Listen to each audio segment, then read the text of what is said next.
100 crores క్లబ్లో join అయిన సినిమాని మనకి అందించడం ఒక లవ్ స్టోరీ ద్వారా అంటే అది మామూలు విషయం కాదు. సో ఆనంద్ దేవరకొండ అండ్ సాయి రాజేష్ గారి కాంబినేషన్ అంత స్పెషల్గా అయింది. సో ఇప్పుడు నెక్స్ట్ బాలీవుడ్ బేబీ కాబట్టి అది 1000 crores రావాలి అని మేము స్ఫూర్తిగా కోరుకుంటున్నామండి. మేము అక్కడ ఫిక్స్ అయ్యాము. మేబీ దానికి ప్లస్ వచ్చినా మాకు ఆనందమే, మీకు ఆనందమే. సో సాయి రాజేష్ గారు కొంచెం అక్కడ యా వచ్చినా రాకపోయినా మన జోబులకి వచ్చేది ఏం లేదు, వాళ్ళకి వెళ్తాయి కదా. అవునవును. కన్ఫ్యూజ్ అయ్యాను యాక్చువల్లీ. అంటే దేవరకొండ ఫ్యామిలీకి ఇంపార్టెంట్ పర్సన్ అంటే మా విజయ్ దేవరకొండకి హిట్ ఇచ్చిన టాక్సీ వాళ్ళ హిట్ ఇచ్చిన ప్లస్ ఇప్పుడు బేబీ ఇచ్చిన ఎస్కేనే పిలుస్తున్నారు అనుకున్నా, నన్ను పిలిచారు. సందీప్ అనగానే ఇంకా కన్ఫ్యూజ్ అయ్యా. నేను కేఎస్ కన్ఫ్యూజన్ అంటే ఇలా కూడా ఉంటుందని అనుకోలేదు. నిద్దట్లో కూడా చెప్పే పేరు కూడా కన్ఫ్యూజ్ అయ్యాను నేను. ఆనంద్ అన్న ఎక్కడ వెళ్ళినట్టున్నారు. ఓకే యా,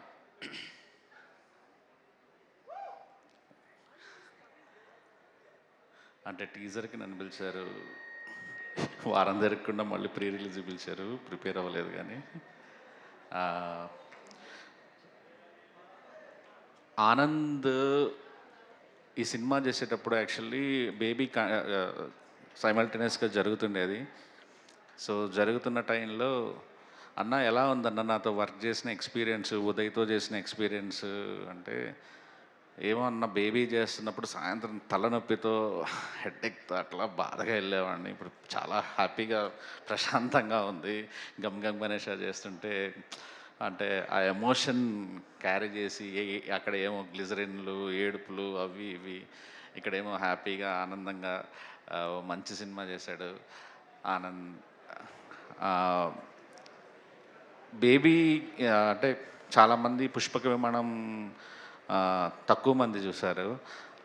ఆనంద్ అంటే మా అందరు అంటారు కదా యాక్చువల్లీ కామెడీ బాగా చేసేవాళ్ళు, ఏదైనా కామెడీ బాగా రాసేవాళ్ళు, చేసేవాళ్ళు ఏదైనా చేసేయచ్చని. ఆనంద్లో ఒక సూపర్బ్ కామెడీ టైమింగ్ ఉన్న యాక్టర్ ఉన్నారు. అది మేబీ పుష్పక విమానం డైరెక్టర్కి తెలిసి ఉండొచ్చు, తర్వాత నాకు తెలుసు, మీ వినోద్ అనంతోజికి తెలిసి ఉండొచ్చు. నా ఒక సీన్ మేము బేబీలో చాలా లెంత్ తీసి థియేటర్ వాళ్ళిద్దరు హీరో హీరోయిన్ థియేటర్కి వెళ్ళబోయే ముందు సీన్, ఆ థియేటర్ సీన్ కూడా చాలా మంచిగా తీసి లెంత్లో చాలా పోయిందనమాట.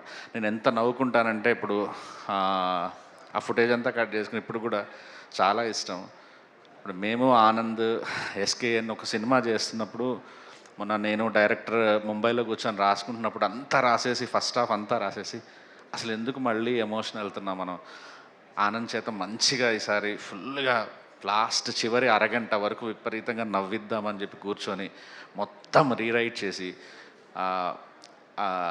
అంటే నాతో పాటు వర్క్ చేసిన డైరెక్టర్ కూడా ఆనంద్ టైమింగ్ తెలుసు అనమాట. ఫుల్ ఎక్సైటెడ్ ఉన్నాం ఎప్పుడెప్పుడు ఆనంద్ని ఆ క్యారెక్టర్లో చూడాలి, ఆనంద్ చేత ఆ డైలాగులు చెప్పించాలి అని ఫుల్ ఎక్సైట్మెంట్తో ఉన్నాం. వెయిటింగ్ అంత గమ్ గమ్ గణేషాలో ఆ కామెడీతో మిమ్మల్ని అందరినీ నవ్వించి ఖచ్చితంగా ఎంటర్టైన్ చేయబోతున్నాడని బలంగా నమ్ముతున్నాను నేను. అండ్ ఈరోజు ముందున్న వాళ్ళందరూ నాకు చాలా లైఫ్లో ఇంపార్టెంట్ పర్సన్స్. యాక్చువల్లీ నా ఫస్ట్ సినిమాకి ఎంకరేజ్ చేసి హృదయకాలయం టైంలో డిస్ట్రిబ్యూషన్ చేసి ఆడియో రైట్స్ కొనుక్కొని తర్వాత మొదటి నుంచి చాలా సపోర్ట్ చేసిన మా మధుర శ్రీధర్ గారికి చాలా థ్యాంక్ యూ. అండ్ కేదార్ గారు, వంశీ గారు ఇద్దరు చాలా క్లోజ్ ఫ్రెండ్స్. సార్ పెద్ద ప్రొడ్యూసర్స్ ఇక్కడ నుంచి కొట్టుకుంటా వెళ్ళిపోవాలి, వెనకాల జీరోలు యాడ్ అవుతా వెళ్ళాలి, 10 కోట్లు 100 కోట్లు 20 కోట్లు మీ నెక్స్ట్ లెవెల్ చూడాలి. అనురాగ్ ఫ్యామిలీ ఇంకా తన ఫస్ట్ సినిమాకి నేనున్నాను, నా ఫస్ట్ సినిమాకి తను ఉన్నాడు, ప్రతి సినిమాకి ఇద్దరం ట్రావెల్ అవుతూ ఉన్నాం. Thank you. And Anudeep great friend. Yeah Vijay master, విజయ్ని చూస్తే చాలా ప్రౌడ్ అనిపిస్తుంది. విజయ్ నీ జర్నీ నిజంగా చాలా ఇన్స్పైరింగ్.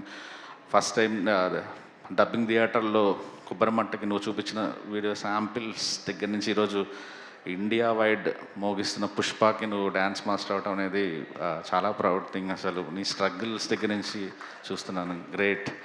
అండ్ మీ ఇద్దరు అమేజింగ్ ఉన్నారు, like good luck, welcome to industry.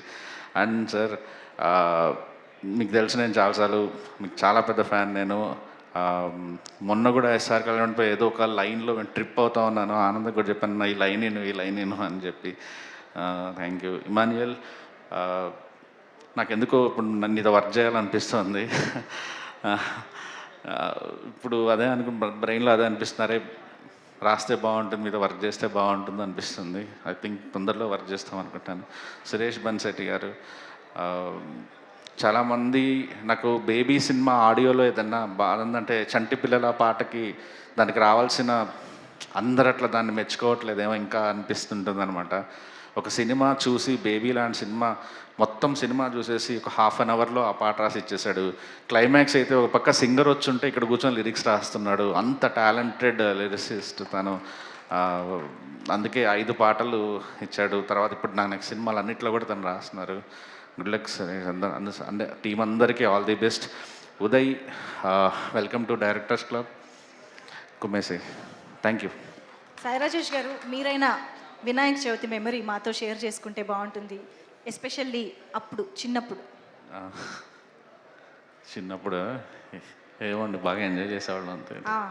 అదే తెలుసు మాకు, ఎంజాయ్ కాదు అల్లరి చేసేవారని తెలుసు. సో అల్లరిలో ఏదైనా ఒక మంచి మెమరీ. అంటే మేము నెల్లూరులో యాక్చువల్లీ వినాయక చవితి చందాలు వసూలు చేసేవాళ్ళం అనమాట. అంటే ఆ వినాయక వసూలు చేసిన చందాలు మాకు 3-4 నెలలు ఖర్చులకు సరిపోయేవి సగం.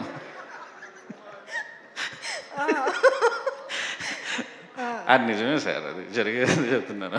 ఒక ఓపెన్ సీక్రెట్ బయట పెట్టారు. అదే అంటే మంచిగా అన్ని అరేంజ్మెంట్ చేసి దేవుడికి సంబంధించిన అన్ని ప్రోగ్రామ్స్ చేసి అంతా చేసి తర్వాత ఎంజాయ్ చేసేవాళ్ళం అన్నమాట అట్లా. ఓకే. సో 11 రోజులు కాదు, ఏకంగా 6 నెలలకి సరిపడా వచ్చేదంటే మామూలు కలెక్షన్ కాదు అది. మరీ ఎప్పుడు నేను చెప్పేది 10th క్లాస్ 7th క్లాస్లో పిల్లలం చిన్నగా స్ట్రీట్స్లో పెట్టుకుంటారు కదా, నాట్ పెద్దవి కాదు, చిన్న పిల్లలుగా ఉన్నప్పుడు స్ట్రీట్స్లో అందరిని వెళ్ళి అడిగి 10 రూపాయలు 5 రూపాయలు అడిగి తీసుకుని తర్వాత మళ్ళీ పెద్ద వినాయకుడి దగ్గర పెట్టడం. ఎగ్జాక్ట్లీ, మనం కూడా వెళ్ళాల్సిన పనులు. వినాయకుడు తీసుకెళ్ళి పెద్ద వినాయకుడు తీస్తే వాళ్ళే నిమజ్జనం కూడా చేసేస్తారు. అవును, కలెక్షన్లు సాధించడం అప్పటి నుంచి స్టార్ట్ అయింది అనమాట, అర్థమైంది మాకు. Thank you so much Sai Rajesh garu for being here, and thank you so much for Baby blockbuster actually. And మీ ముగ్గురి కాంబినేషన్లో మళ్ళీ